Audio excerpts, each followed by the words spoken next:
Well, this Tuesday morning, kids, I gotta tell you, this strange thing happened. I was sort of urged to listen to a meditation on the Chopra app, whatever it is.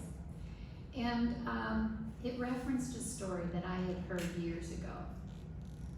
And I've gotta say, it was particularly impactful then. I think the Bostons remember Reverend Bob telling this story. So you'll know when we get it. But and then I was looking through some ideas about what to talk about today, and wouldn't you know, I came across the same story. So here's the story. Two monks were walking through the countryside, one senior and one fairly young. They came over a rise at the side of a stream, and they saw that the river was really rushing rather quickly and looked rather treacherous. They also saw a young woman sitting there weeping. And as they neared her, she said, "Would you please help me cross the stream? My family is on the other side. I must get to them." The young monk, conscious of his vows, silently turned away.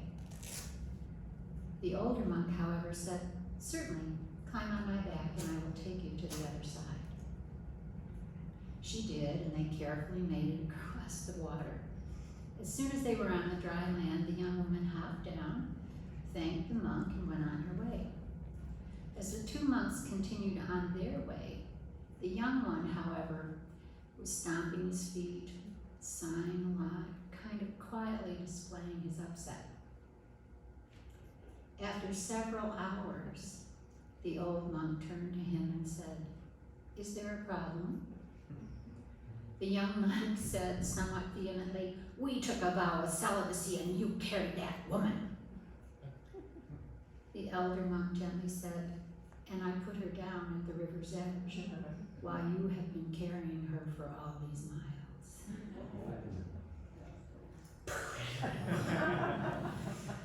That still affects me every time I hear that story, because I have often been in that position of being the person who keeps being upset, while the source of my upset is no longer in the picture.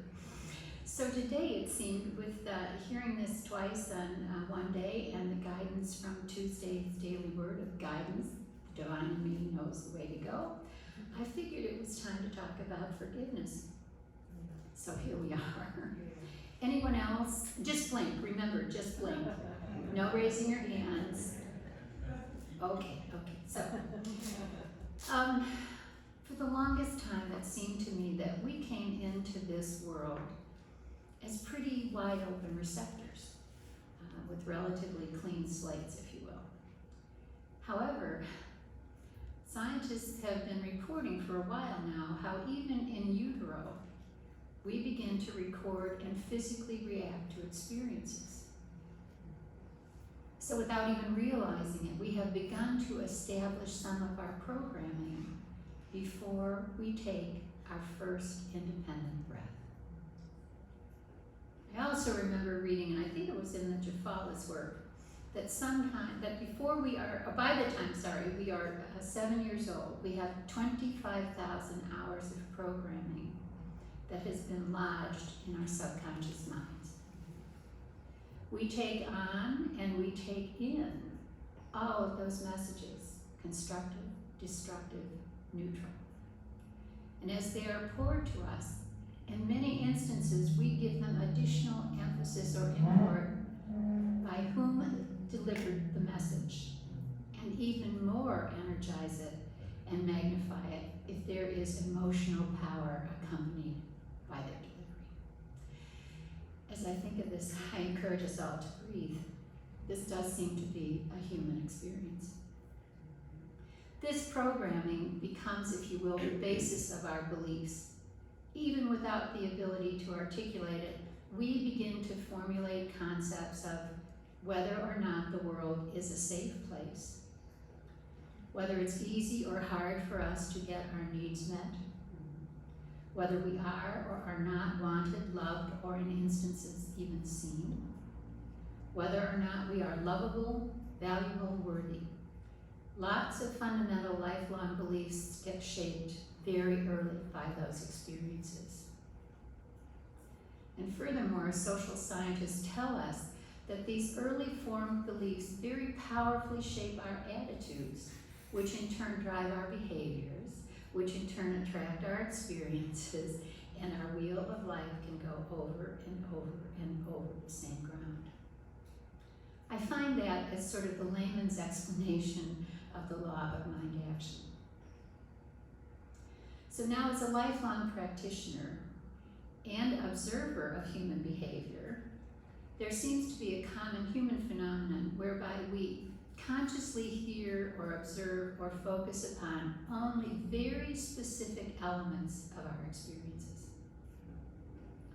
Then with lightning speed, we quickly compare and contrast them to our beliefs or previous experiences, and we unconsciously remember only those parts which conform to or reinforce our personal concept of reality. This winnowing down of our experiences apparently is supported again when social scientists tell us that we have approximately 60,000 thoughts a day, but 80 to 90% of them are the same thoughts we had the day before. I find it so interesting how Eric Butterworth in his classic book, Spiritual Economics, says, "You see things not as they are, but as you are. Your perception is shaped according to your previous experiences, according to your faith, and according to where you are in consciousness." Buttressing all of this is how long ago Myrtle Fillmore was on to the idea that everything is energy. So in essence, all the experiences, from the most incidental to the deepest and most powerful ones, are varying degrees of energy being exchanged. Theoretically, overwhelmingly, I should imagine, this gets recorded in the subconscious. And yet our conscious mind quickly narrows down what is happening to fit, to conform, or to reinforce our beliefs. And then again, if it's especially emotionally charged, it becomes the focus of these repetitive thoughts. I need to breathe because I have a lot of repetitive thoughts. But realistically, however, no matter how hard we may try to avoid them, there are bound to be those situations in which we get stuck, especially when we experience highly emotionally charged exchanges or events. It seems there's a plethora of those going on these days. Some indicators are that we are having these stuck energies, if you will, when we find ourselves obsessively thinking about the experience while doing everything we can to not feel the emotions stirred up by it. Breathe that one in, kids. When we're hearing that voice in our head tell us stories or justifications or explanations or criticisms that keep us distracted again, we are well served to remember that we are not feeling what we need to be feeling. And generally, when we keep having those nagging thoughts, they're about our vulnerability, our irritation, our impatience, our anger, our shame, our depression, or our anxiety. Kind of like our young monk friend. The redeeming news is that as each moment of our lives presents itself to us, we do have the capacity to choose how things will go forth from that moment. In each present moment, we are able to choose to see more clearly how our programming either narrows or widens our ability to let life in or to keep life at bay.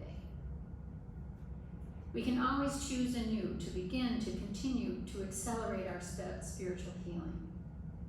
Each time we awaken to and remember our true spiritual selves, each time we choose to be a conscious participant in our lives. And for every degree in which we open ourselves to hear and to follow Spirit's guidance, we strengthen ourselves to be those divinely open receptors once again. The key to stopping the spinning of our wheels requires that with Spirit's loving guidance, we feel what we're feeling. Breathe with me, my dears, please. This is so important. Consciously connected with our Comforter Spirit, then, we are able to look courageously at what programmings, beliefs, or attitudes have been triggered. You may wish to breathe again. By listening to and following the counsel of Spirit, we can be open to the awareness of what will work better for us, but more importantly, what will heal us, and in the process of our healing, how we affect those around us. Spirit is ever ready to unerringly guide us, to identify what beliefs need to be denied, to be altered, or to be completely discarded. Spirit is ready to show us how to embody the perfect choices in thought, word, and deed that will activate and manifest our truest selves. And it is, my friend, at this point that on our soul's journey, when we make these decisions consciously, we are into our greatest growth because it's a conscious inside job. Eckhart Tolle powerfully reminds us, I am not my thoughts, emotions, sense perceptions, and experiences. I am not the content of my life. I am life. I am the space in which all things happen. I am consciousness. I am the now. I am. He goes on to say, many things in your life matter, but only one thing matters absolutely. You find peace not by rearranging the circumstances of your life, but by realizing who you are at the deepest level. When you know who you truly are, there is an abiding sense of peace. You could call it joy because that's what joy is, vibrantly alive peace. That is the joy of being who you truly are. I wonder if he studied Charles. Oh, okay. Speaking of which, as far back as 1894, Charles wrote an article, not an answer, but an opportunity, in which he says, when one aspires to know the Lord and asks for the higher guidance, and shows a willingness to drop his or her own narrow personality and come into the broader views of the Spirit, one finds that instead of the Lord being a ruler over them, God is one's servant. So everyone that willingly lays down their narrow personal prejudices and circumscribed ideas discovers that they really have nothing to do of themselves. One has but to quietly, gently know the right relation of things in the silence of one's own spirit, and the oversoul does the work. An amazing man, Charles. And again, by 1926, he was sort of reiterating this by saying, it is the mission of the Holy Spirit to so guide humankind in order that they will not mistake the way into the light or wander off into the darkness of the many delusive paths of mortal sins. A higher and more far-seeing guide than mere intellect is necessary, and that guide has been provided by the Holy Spirit. If you are patient and trustful and will be guided, you will be guided and directed, so that in time all the links of the chain of your being will be brought together and harmoniously joined. The Christ of God will be revealed in you. An updated version of this, I think, is again found with Eckhart Tolle. In you, as in each human being, there is a dimension of consciousness far deeper than thought. Love, joy, creative expansion, and lasting inner peace can only come into your life through that unconditioned dimension of consciousness. So I figured, kids, now's a good time to do a quick review. especially when we find ourselves being triggered into a storm of anger, hurt, judgment, or that other yucky stuff that derails us. There is a 4-step reminder of how to get back on track. It's rain. Has anyone heard of this? Rain. Imagine having rain fall down on your pity party. That's how I remember it. It's recognize, allow, investigate, and nurture. Recognize what's happening. Be present with what you're experiencing. Choose to gently check in with curiosity, not with condemnation. What's going on in your head, in your heart, and throughout your body. And I really encourage you to breathe. And as you draw Spirit in to assist you, we move to the A of allow. Allow your experience to be just what it is. Accept it, no judging, no fixing, just be compassionate, a compassionate witness to what you're experiencing. Spirit will help you do this. Again, as you breathe, the I is for investigate.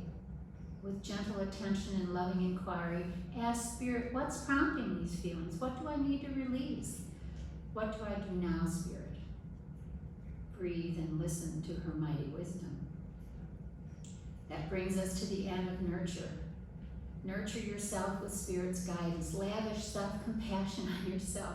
Speak to yourself with kind, loving, and true words that not only bless you, but remind you of your true holy self. And again, we breathe. Now, you may have to rinse and repeat. I know that sometimes there's a lot of stuff that we need to work through, but just remember, you are not alone in this process of going to the depths of where your hurt has occurred. And as we let go of it, best of all, we consciously begin to grow into our most powerful selves. How healing is to truly embrace all that we have. Oh, hello. Just a second here. What? Our healing, though, really is about remembering that we all have the capacity, the resources, the power, the ability, and the relationship to challenge what does not serve us and replace it with what does. Our journey here is about realizing our unique divine purpose and to live from that Christ potential. And all we have to do is stay awake. Through prayer, we can lay down and put out what burdens us, clearing out and making way for the healing truth to replace error. As we release those old, tired, repetitive beliefs and attitudes and behaviors, we are more able to listen without distraction, without comment, without confusion, so that we can begin to discern that still small voice that is silently and unerringly inspiring us. Remembering totally, when you know who you truly are, there is an abiding sense of peace. You could call it joy because that's what joy is, but joy is vibrantly alive peace. And as you do this, my dears, you are modeling for others, and you are healed and they are healed. So again, let's be reminded of Charles saying, let us know that God's world is a world of results that follow demands. It is in this kingdom that we find our true home. Divine supply is brought forth without struggle.